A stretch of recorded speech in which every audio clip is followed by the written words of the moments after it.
But wait, there's more. I haven't done one of these in a long time, but rarely has a video and a day's events in Georgia wrestling justified it more. I'm going to get rid of the housekeeping stuff right off the bat, and then we're going to get to the Jacob Ashworth, Ashton Starr stuff. David Manders put out an announcement. All that stuff. We're going to cover all of those things. Man, it's a lot, and it's freaking awesome. But this is a video of mine, and so we're going to start with an unboxing. Don't worry, I'm going to get through this stuff rather quick, but there are like corrections that need to be made and that kind of thing about the other Georgia wrestling items, and they're really important. But you know what? Let's get to this unboxing. So whoever gave me this shirt, you're either going to be thrilled. You should be thrilled because this video is probably going to get a lot of views. I have no idea what this is. This is not ripped apparel. This is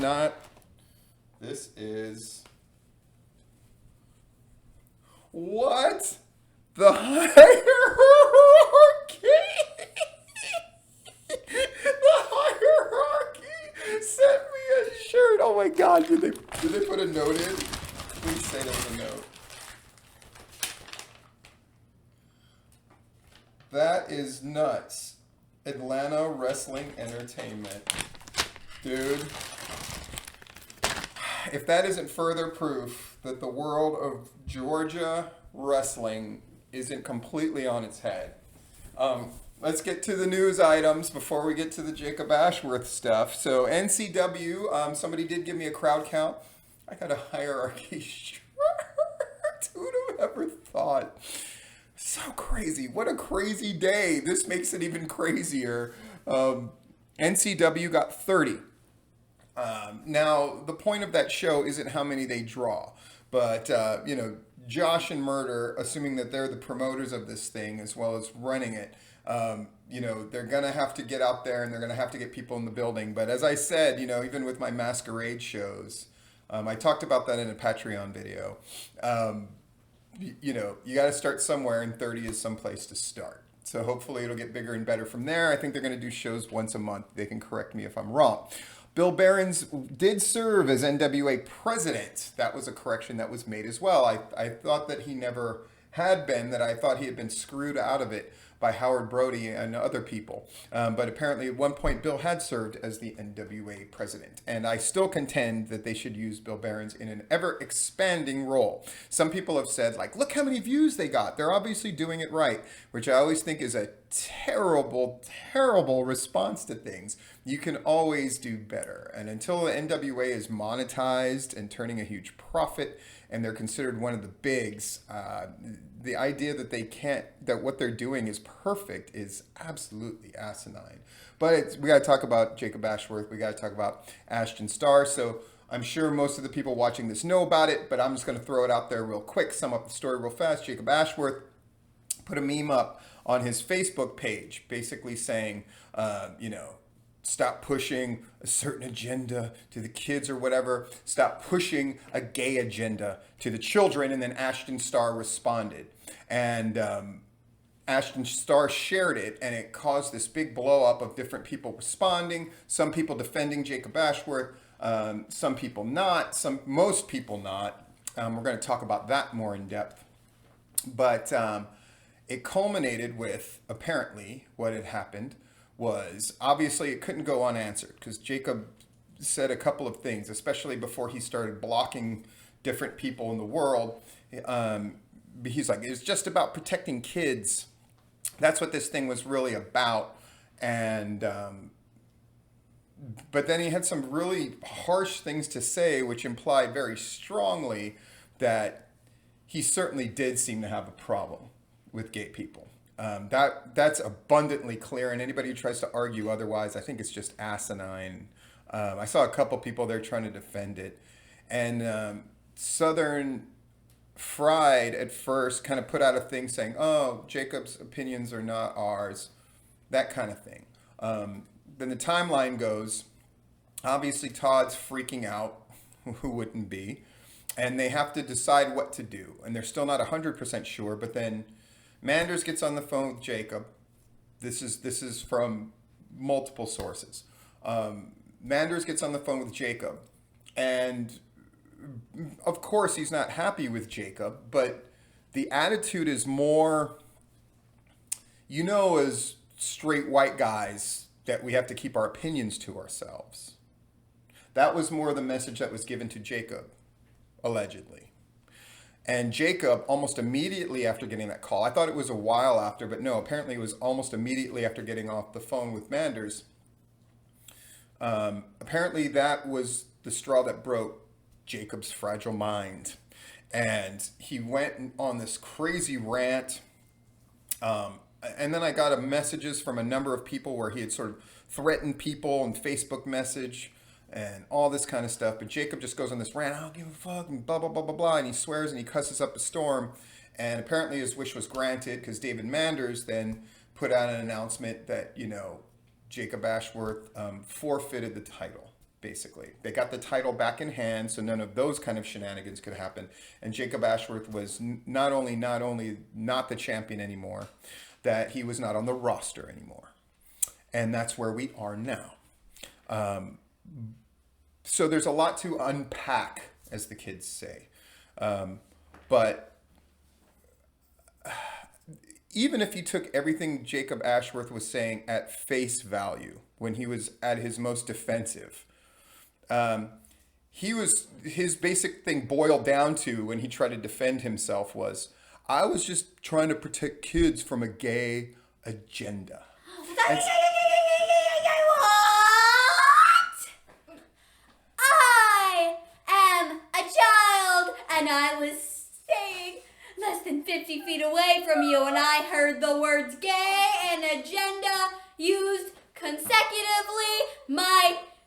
This pride flag just magically appeared on my back after you said those words. My fragile mind, my existence has been completely morphed because of those two words. Oh my goodness. You see, I can comprehend, books on a college reading level, but I can't comprehend that two men, who love each other very much, are in a relationship. My pearls. Clutch my pearls. Now, of course, being exposed to gay is the same as being exposed to straight, but if we can be exposed to Disney and many other wonderful love stories and comprehend them at a young age, then why can't we comprehend gay love? I don't know, but apparently my fragile mind is shattered. Oh, forever. Oh, the children. The pain. The children. With all the things that we're exposed to, the thing I have to worry about most is two people in a healthy relationship. Oh, my heart. I'm going down. Thank you, my children. Thank you. I apologize for making sure that you were comfortable with the notion that two adults could love each other no matter who they were. My father has pushed the gay agenda on me. Yes, now you guys should probably get out of earshot, because now Daddy's going to talk some more. Okay, bye, Dad. And you know what that means. Yeah. Can Jacob Ashworth think whatever he wants? Of course. Can Jacob Ashworth express anything that he wants? Of course. Does that insulate Jacob Ashworth from the consequences of his words? No, clearly not. But here are the other questions. First, I'm going to address the people that piled on to Jacob Ashworth. First of all, let me make it clear. I think Jacob Ashworth, I think his statements and the way he handled things reflect ignorance, reflect really a troubled guy as well. A guy that's not fully in control of his faculties. I've seen Jacob go through huge emotional swings, and this is just in limited contact. And so there's that. But more than that, when I would read person after person piling on, and I say piling on not in the sense of you're wrong if you piled on, but one cannot help but see a lot of the people who were commenting for what it was. And again, a lot of people wouldn't say this out loud for fear of being labeled some kind of Jacob Ashworth apologist, which I certainly am not. But there were a lot of people who were using this to virtue signal and push themselves in that weird way that wrestling people do when it's not appropriate.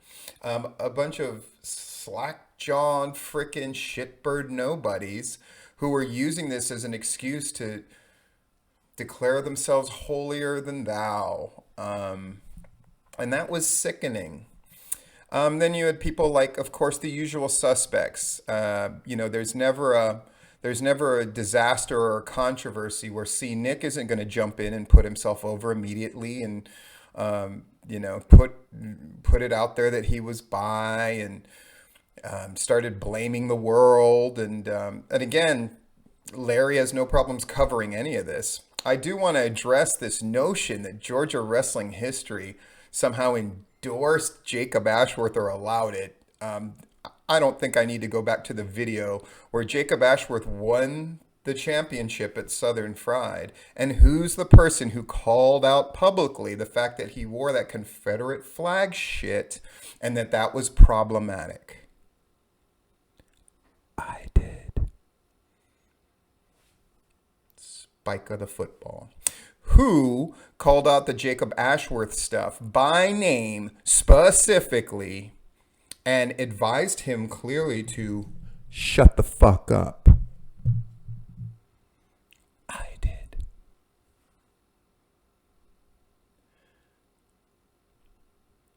Southern Fried. They handled it as quickly as they could, as quickly as was reasonable. But like I said, if it's true that David Mander's attitude was, geez, Jacob, you know how it is being a straight white guy, you just can't express yourself. Is that the right message? No. And now Todd's got to scramble. Of course he does.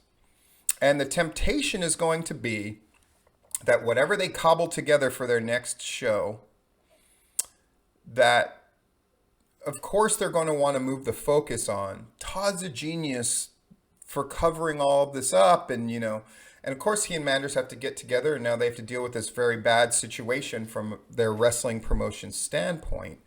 But people know, and people have known. And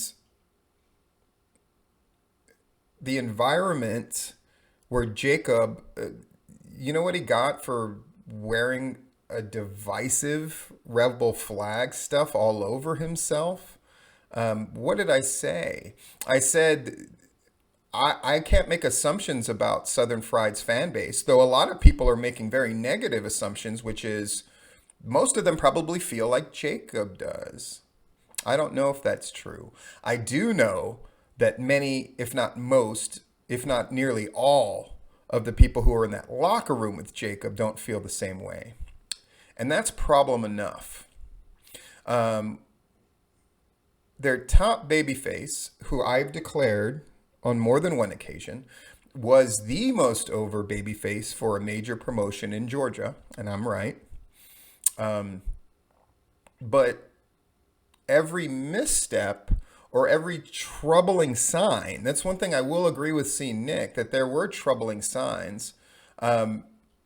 they chose to back Jacob, which is fine.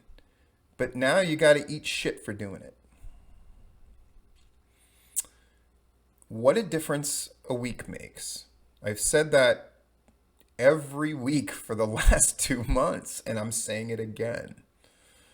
They dealt with it in the best way possible, but whenever you're reactive, it's never going to be good, because it's called damage control for a reason. Because that's all that Southern Fried can do at this point is damage control, because they allowed the damage to take place, and Jacob was given the platform. We had Jacob on Tipping Point. This is probably way more information than Larry would want me to say, but part of what makes me me is fucking spilling that motherfucking tea. So I'm going to spill it. That Larry, to his credit, was concerned about having Jacob on because of things that Jacob had said in the past and sort of agendas that Jacob himself had brought up. Larry wasn't comfortable with, because Larry knew, he's like, I don't want to be associated with a guy who potentially could say hateful things. And I said, hopefully we're going to talk to a much more mature Jacob, and we'll just try to steer things away from politics, because that's when it always gets ugly, isn't it?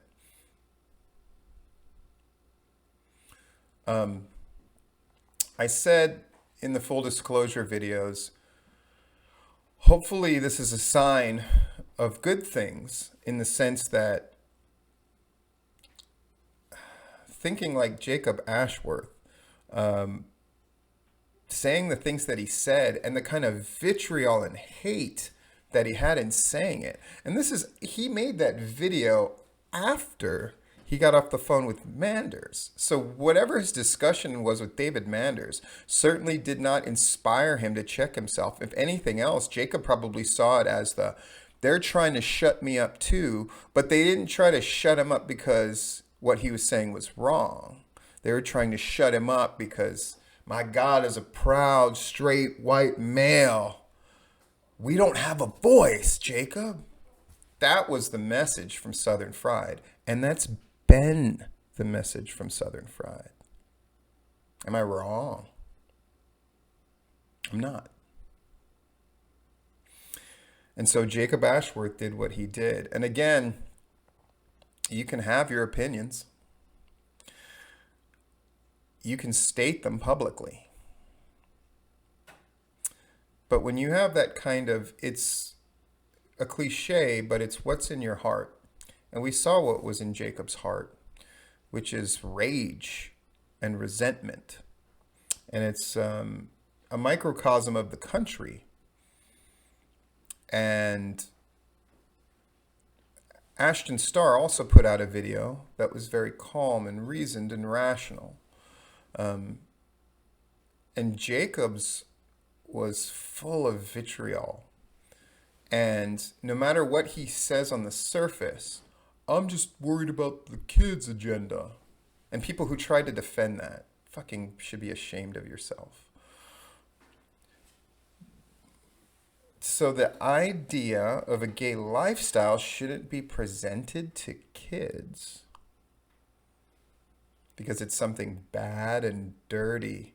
I mean, when I state it like that, can you hear how awful and ignorant that sounds? I think one of the things that this has done is made some people realize that, and it's always the most painful lesson when it comes to stuff like this, that we are not as far along as we think we are. In the end, you hope that love wins. At the end, you hope that people will progress in how they think, how they relate to one another, and what they allow themselves to accept. But two things are going to prevent that from happening as quickly as it should. One of them is people like Jacob Ashworth and getting silent support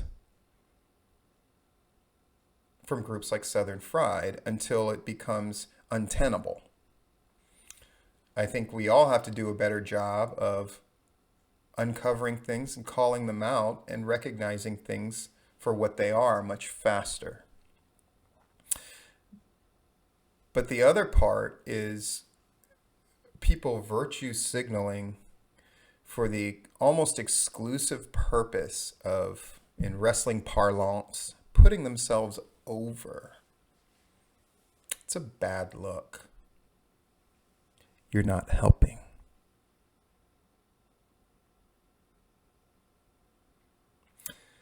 If what you're taking from the Jacob Ashworth, Ashton Starr, Southern Fried thing is, I'm right, they're wrong, and I have to make sure everybody knows that I'm right, then I don't think you're getting it. So let me spell it out.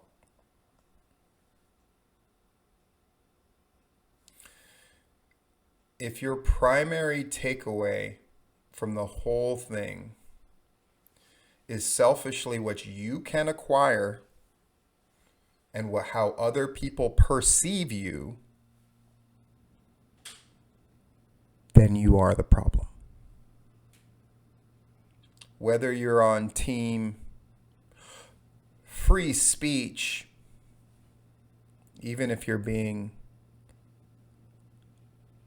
an asshole, or I have gay friends, I'm so wonderful.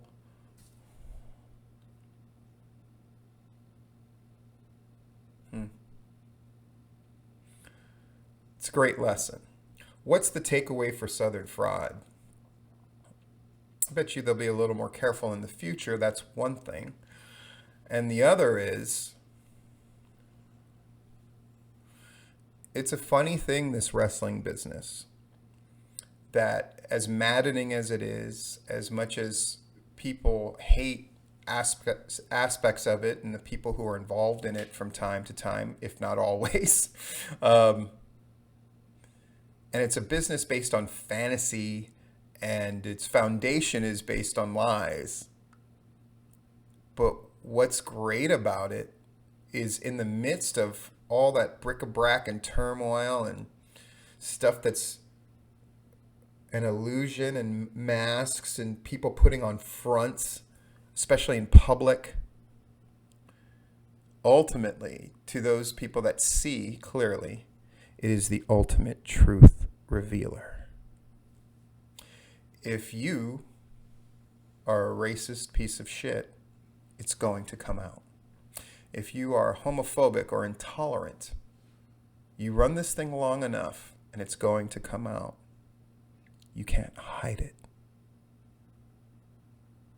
And if you support and validate people who are racist or homophobic or otherwise look to exclude people unfairly, you're going to be found out. And not only are you going to suffer for it, but so are the groups that you're involved with. When we've seen different groups sever ties with other ones, it's a direct result of, I don't want to be affiliated with this other entity. When Southern Violence steps away from the Titan fucking show, that's their way of saying, we don't want to be involved with Chris Nelms and Billy Bell and their fucking bullshit. It's the only reason they were able to freaking survive, really. When we see IWE separate themselves from Bushido, it's a clear indication that we don't want to be fucking, they're an anchor to us now. And Southern Fried, one of their biggest sins was not recognizing the anchor for what it was. Because in a lot of ways, they clearly, if not felt exactly the same way as Jacob did, they were willing to tolerate it until it affected them publicly. Some people will say that's too harsh of me. But is there anything that indicates that what I'm saying is wrong? at all. No. At this point, they're in damage control mode. Isn't it amazing the difference that a week or two makes? But Southern Fried has bigger problems in the fact that their 2019 is fucked. Let's not deny it. Let's not dress it up. Let's not try to say it's anything else. It's fucked. And you know what? They deserve it. And I think in his most honest moment, Todd would say the same. Yeah, we fucking deserve it. They hitched, as I said, they hitched their wagon to somebody who wasn't pulling them quite as high as they thought he would, both in terms of their crowd size. Because again, like a sub 200 crowd is nothing to be ashamed of, but keep in mind, there was a time where Southern Fried drew much bigger crowds with much worse talent, frankly. But they hitched their wagon to Jacob. And at the end of the day, he took them down. They cut him loose. I mean, we can quibble over fired versus I'm stepping away and forfeiting the championship. I mean, that's all. I mean, that's fine for the marks, but we know what the deal is. Put your resignation letter on my desk is what that is. But are they, meaning David Manders especially, going to own up to their contribution to what happened? I would guess not. That nowadays that's not what people do. That's just not what people do. The people's first instinct is to condone bad behavior and terrible thoughts behind a selfish agenda. But when things come to light and guys just can't help themselves and speak their truth, say what you want about Jacob Ashworth, he spoke his truth. It was a very ugly truth. But it's a truth that he felt empowered to speak. He felt empowered because the people in charge of him on some level validated it, perhaps felt exactly the same way. So now I guess we're going to have to deal with a whole bunch of, we love gay people because look, Ashton Starr, and look, we book black wrestlers all the time, and da-da-da, and all that's true. I'm not going to hang a racist label on Southern Fried. I'm not going to hang a homophobic label on Southern Fried. I will only say they probably knew Jacob better than any of us. And there were indications of this all over the place, right? Jacob clearly has had a problem with gay anything for quite some time. And what's crazy about this, if Jacob watches this, have you met my kids? They're pretty great. It's Pride weekend in Orlando here. And my kids are as comfortable as you can be.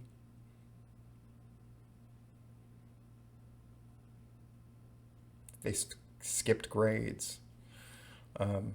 Elena reads at a college level. Veronica's in a class with only five total brilliant kids who had to go through this incredible selection process.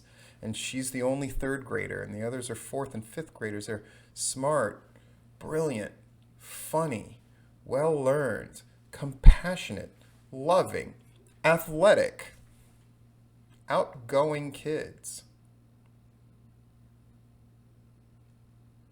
Their minds are open.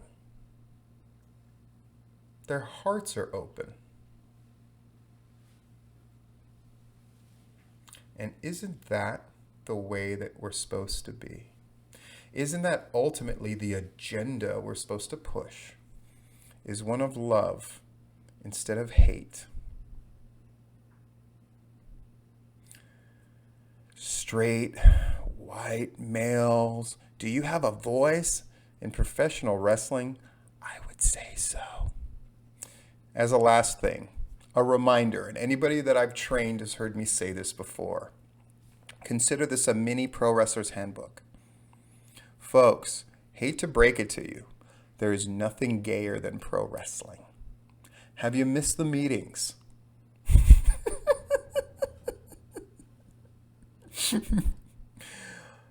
If you haven't watched Full Disclosure 27, especially part 2, where I explain the power of shut the fuck up, you might want to tune into that one again, everybody. That's one thing. And the other thing is, we all have to do better. In Southern Fried, you got to do way better. And Jacob Ashworth, you said you didn't give a fuck, you'll walk away from Georgia wrestling. Then walk the fuck away. And at the end of the day, your legacy is one of ignorance, intolerance, and suffering. But people will recover from the suffering. But what's never going to stop are the jokes about you. But wait, there's more.